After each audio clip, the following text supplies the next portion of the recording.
Assalamualaikum warahmatullahi wabarakatuh. Berjumpa lagi dengan Budi Luhung Channel.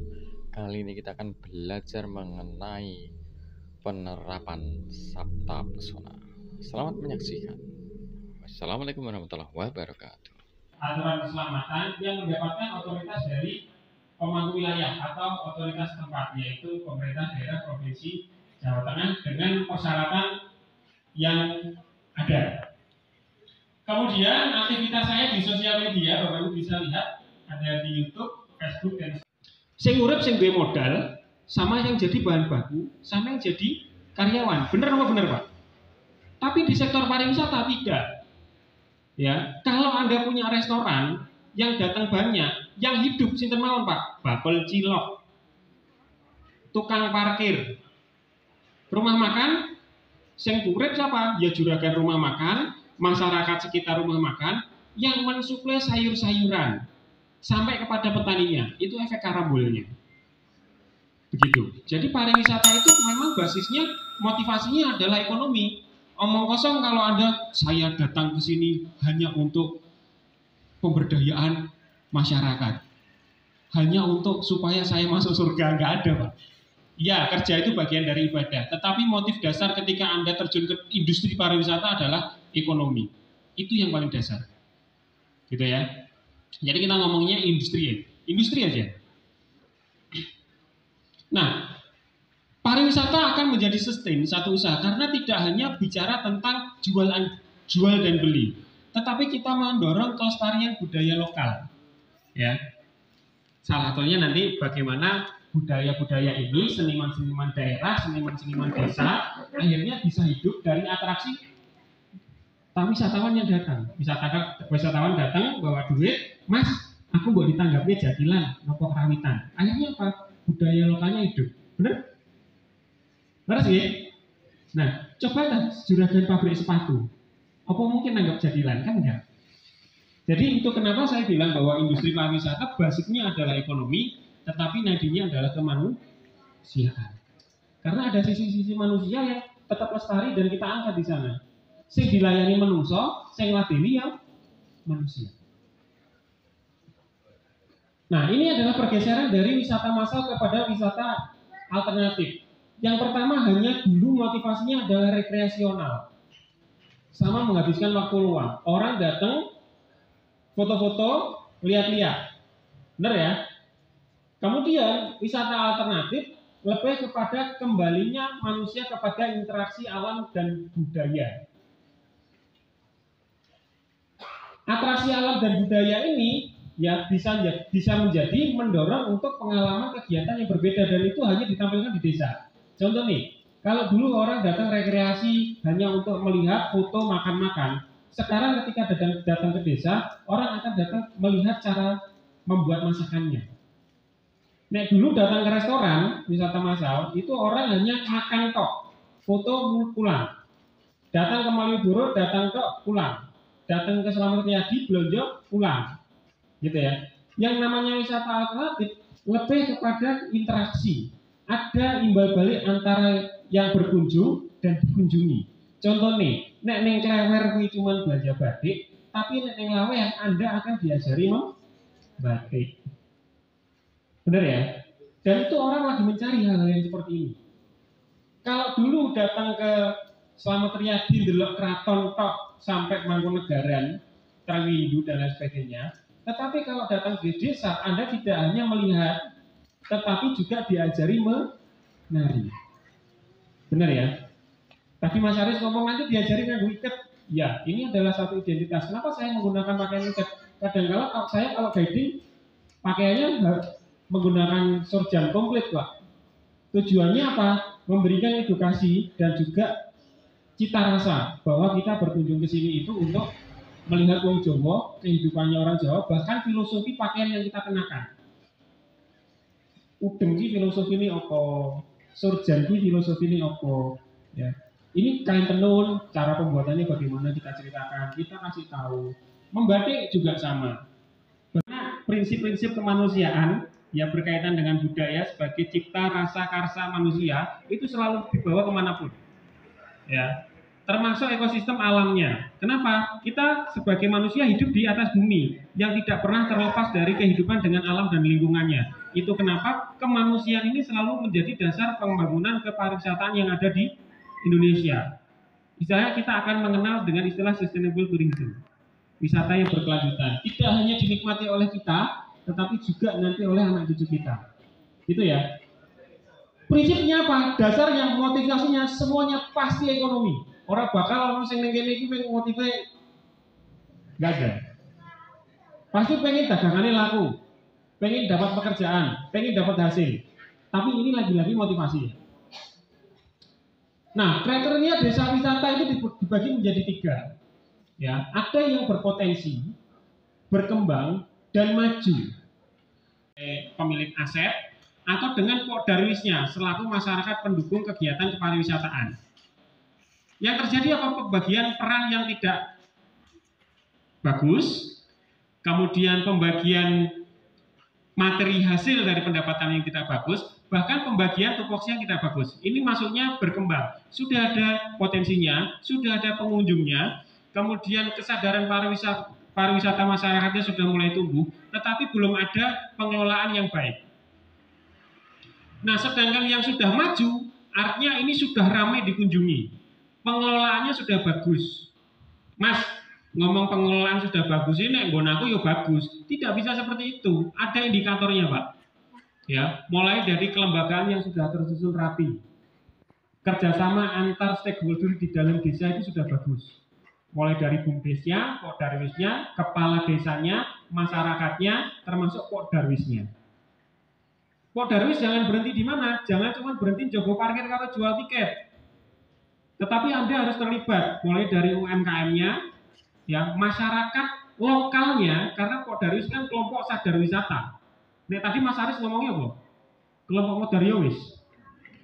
Oh iya toh? Jangan sampai ya Podarwis. Kelompok Podarwis jangan. Jadi artinya apa? Podarwis ini sebagai kelompok sadar wisata yang mampu mewujudkan kondisi ideal kepariwisataan, mengemban sabta pesona. Ya, tadi apa jal, lali apa ngelingan? Napa Bu? Bareng-bareng. Oh, yo ngarep sih no. Mulai nomor 1 no. Aman, tertib,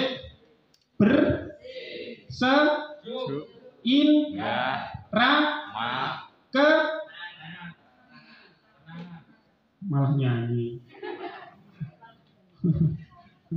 Sing kene malah curhat. Iya Mas, lagi angel move on.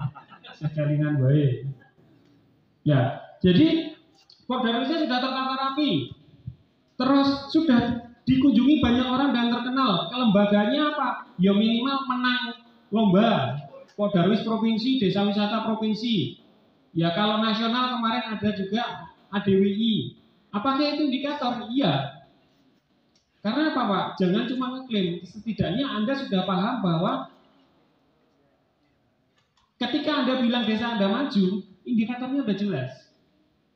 Sosmednya aktif, kemudian dikunjungi oleh desa wisata yang lain sebagai bahan percontohan. Ning Jawa Tengah ini ada banyak desa yang wis maju, keren banget. Anda bisa studi desa sewaktu-waktu.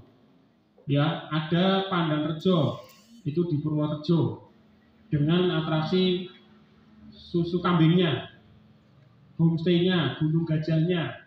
Ada Cikakak Banyumas di Kabupaten Semarang di Kabupaten Semarang itu ada Lerep, di Klaten ada Ponggok desa wisata, ya mereka kekuatannya ada di BUMDesnya.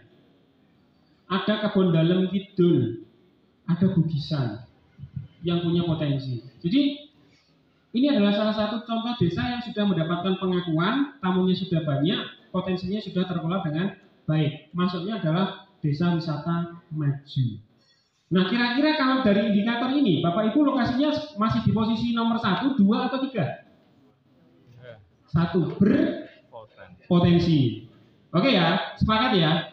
Oke, ketika berpotensi, tahap-tahapnya apa Mas? Yang pertama harus dilakukan. Nih, pertama adalah proses perencanaan. Yang namanya potensi biasanya kalau tidak direncanakan kita mau ngapain, tadi yang saya bilang, bias Pak. Anda akan pergi kemana-mana. Istilahnya apa? Yoradote manggambyang. Padahal dalam hidup, ini filosofi. Dalam hidup, manusia yang paling merugi adalah manusia yang tidak punya tujuan.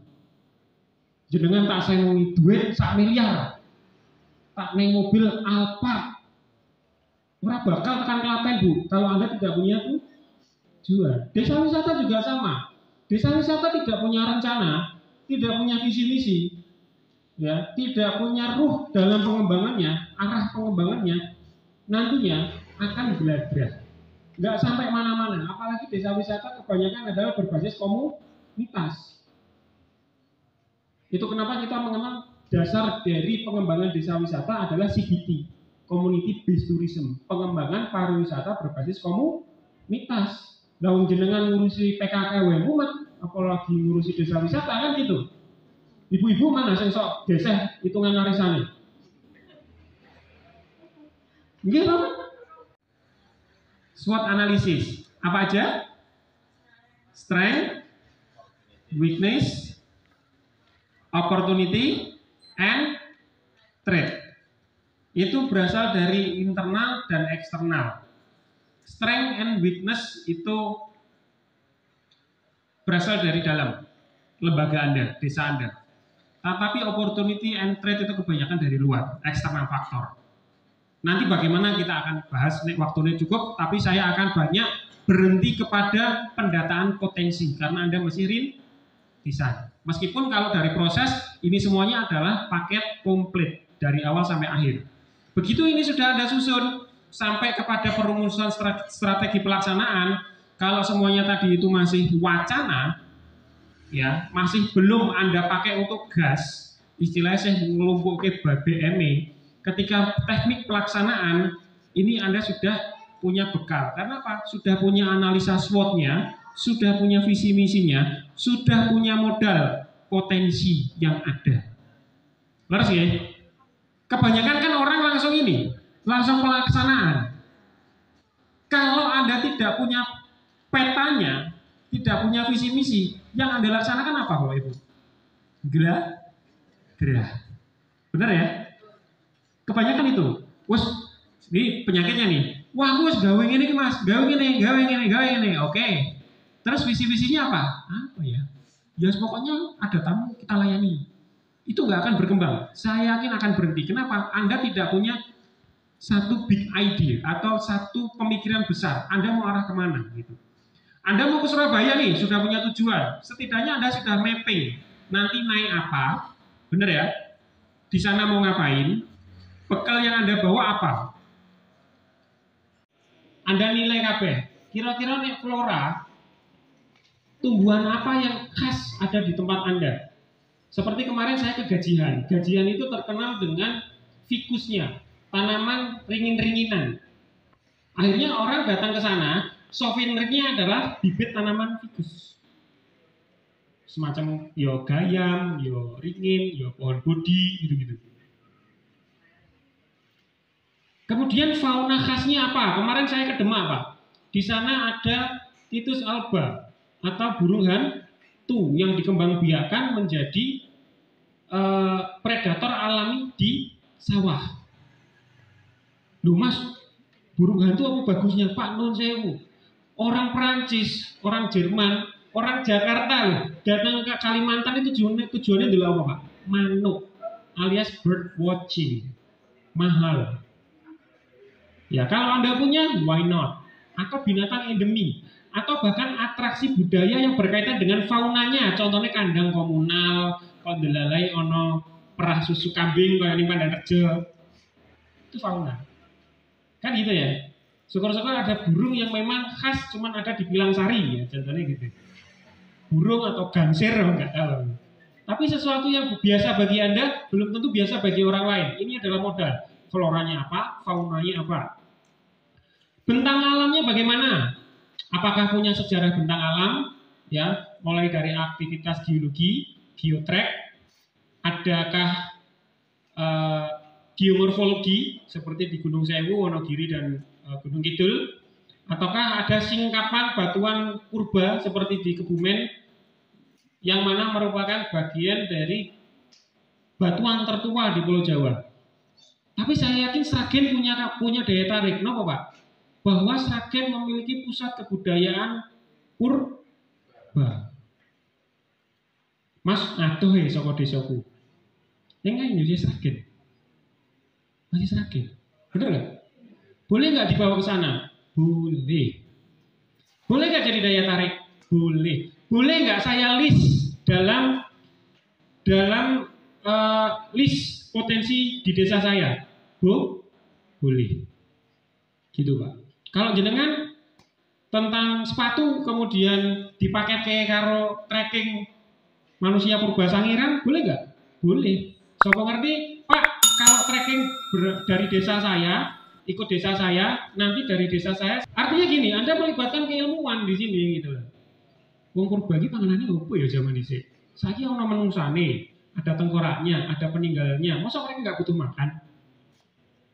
Pastinya dimakan kan daerah sini-sini juga.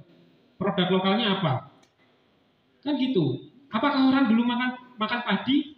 Ya enggak juga. Tapi Anda harus melibatkan akademisi di sini.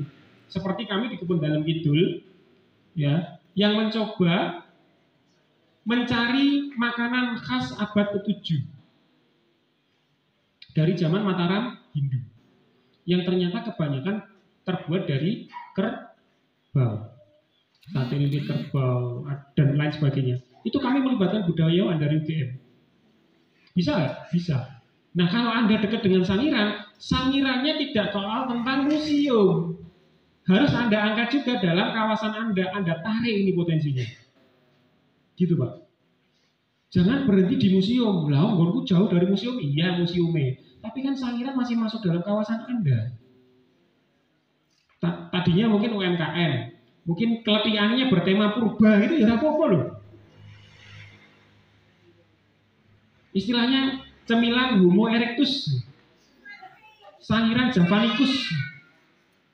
Boleh nggak? Bener nggak? Tertarik nggak Sangiran di brand sebagai cikal bakalnya kehidupan purba di Jawa Tengah? Setuju nggak? Harus setuju, dan itu harus didukung oleh pelaku wisatanya, desa wisatanya. Itu kenapa penting untuk mengecek tentang inventarisasi bentang alam. Kemudian ketersediaan lahan. Lahannya punya siapa? Punya perorangan, punya BUMDes, atau punya kabupaten. Saya yakin kalau atau punya perhutani deh, banyak kan? Keamanan itu tidak soal tentang ketersediaan satpam, tetapi bagaimana masyarakat menjamin destinasi yang dikunjungi, menjamin kenyamanan dan keamanan barang-barang bawaan serta kunjungan di desa Anda. Artinya apa? Wong teko ya aja disengai, aja malah disasarke. Takon ya disapa dengan baik. Ini penerapan sabta pesona. Aman, tertib, bersih, sejuk, indah, ramah dan kenangan. Sinyal komunikasi, nuwun sewu Bapak Ibu. Zaman now tidak ada manusia yang bisa hidup tanpa sinyal. Benar nggak? Ya minimal Anda sediakan wifi lah di rumah atau di desa Anda. Minimal di balai desa lah seperti ini. Ya. Kalau memang sinyal di tempat Anda bisa. Kemudian identifikasi profil wisatawan dari demografi dan sosial ekonomi. Demografi itu apa? Demografi terkait latar belakang wisatawan. Anda itu dodolan ini nyasar sopo. Ya, contohnya di tempatnya ada Gua Maria, dikirimkan paketnya untuk pondok pesantren kan nggak masuk. Untuk ziarah wali ya nggak masuk. Tapi kalau untuk ziarah Katolik bisa. Anda harus tahu latar belakang sejarahnya, latar belakang asal usulnya, tamu ya, kemudian latar belakang agama, budaya, usianya umur berapa, kemudian sosial ekonomi statusnya apa, jabatannya apa. Penting nggak? Penting. Kenapa?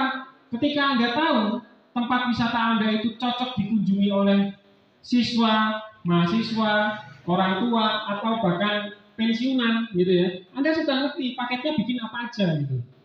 Mungkin studi untuk menyambut pensiun gitu. Ada loh Pak, di tempat saya di Kepurun itu ada salah satu desa yang mampu memberikan pelayanan bagi para orang-orang yang akan purna tugas. Pensiun ini ngopo? Belajar pertanian, peternakan, diajari di tempat saya. Laku nggak? Laku, Pak. Kalau Anda bekerja sama dengan kementerian, dengan instansi, banyak orang-orang yang purna tugas, bingung mau ngapain. Jadi contohnya kalau Anda mengambil kasus ini ya, akhirnya Pak diarahkan untuk pertanian, peternakan, kerajinan.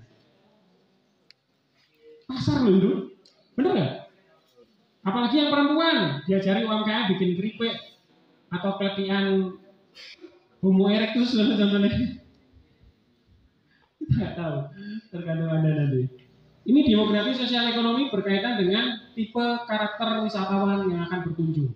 Jangan sampai Anda salah target market yang seharusnya ini untuk edukasi, tapi Anda jual untuk rekreasional, harusnya untuk ibu-ibu. Hubungannya sama ini Pak, 3A.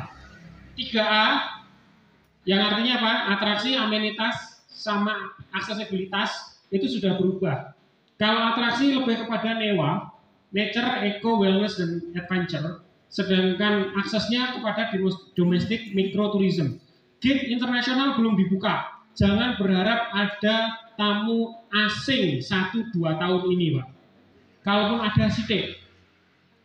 Yang kebanyakan berkunjung adalah orang-orang domestik lokal, ya, yang jumlahnya tidak banyak dan kecenderungannya didominasi adalah anak-anak muda. Ya, oke. Terakhir adalah amenitas, memenuhi hygiene, less touch, and low crowd. Bersih, kemudian mengurangi sentuhan, terus tidak ada kerumunan. Mungkin itu aja. Ada pertanyaan? Nggak ada, sudah lapar. Ya, tapi nanti ini semua bisa Anda minta materinya, memang belum selesai.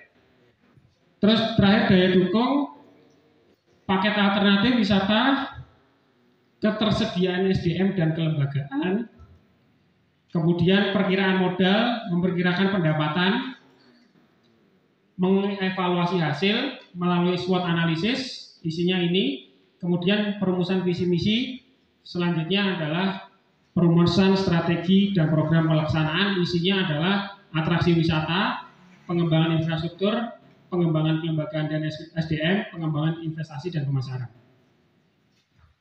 Sudah lapar? Kalau sudah lapar, kalau begitu saya tutup informasi dan materi dari saya. Matur nuwun Bapak Ibu semuanya, sukses selalu untuk pariwisata Seragen dan Jawa Tengah. Tepuk tangan buat kita semua. Kesamaan walaupun prosesitas itu dan eventnya sama, nanti mengurangi minat orang. Jadi ini kan kita berbicara kan, gua ada yang mau tanya lagi nggak? Waktunya udah habis. Silakan. Ada? Mas, gedung ya iso kok bayar 150.000 lho. Nah, pokoknya sampai orang perlu bayar gratis. Jadi target kita itu kita jamin gratis seumur hidup. Nah, buat panjenengan nanti dibikin kartu gratis seumur hidup untuk publis kita. Tapi politiknya harus pakai yang apa ini? Oh, ini kerudungnya harus warna kuning, oh bajunya harus warna apa ini yang pas. Jadi dari saya akhiri wabillahi taufiq wal hidayah. Wassalamualaikum warahmatullahi wabarakatuh. Waalaikumsalam warahmatullahi wabarakatuh.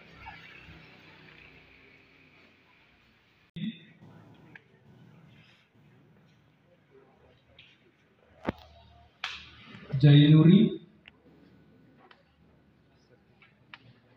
Bapak Pagi, Ini tak syuting. Mariono,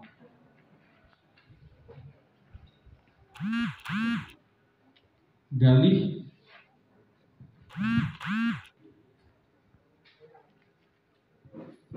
Seli,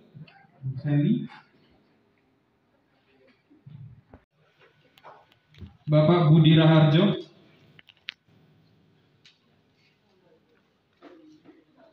Saya. Bapak Yuda Dwi Pambudi,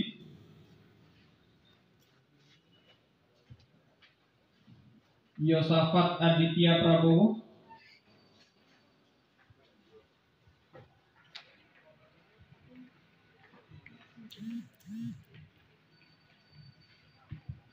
Bapak Warseto, Ibu Wiwi Mulyani,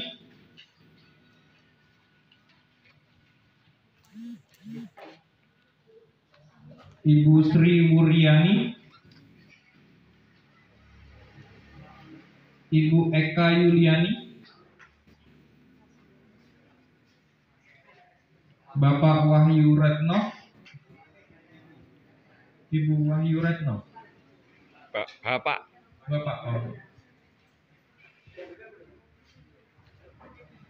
Bapak Tri Purwahyuningsih, Ibu Tri Purwahyuningsih, Bapak Putut Ariwibowo, Ibu Mariati, Bapak Hari Suryanto,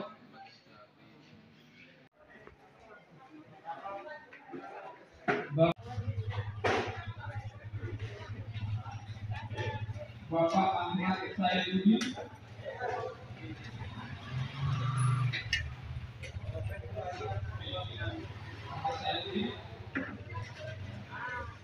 Bapak Dwi Supriya,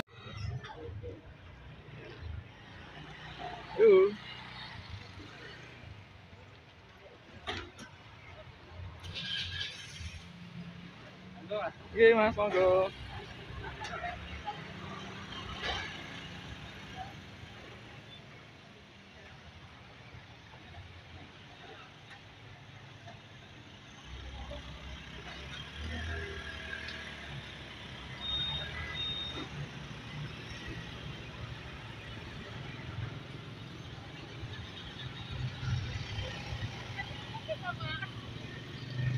Monggo.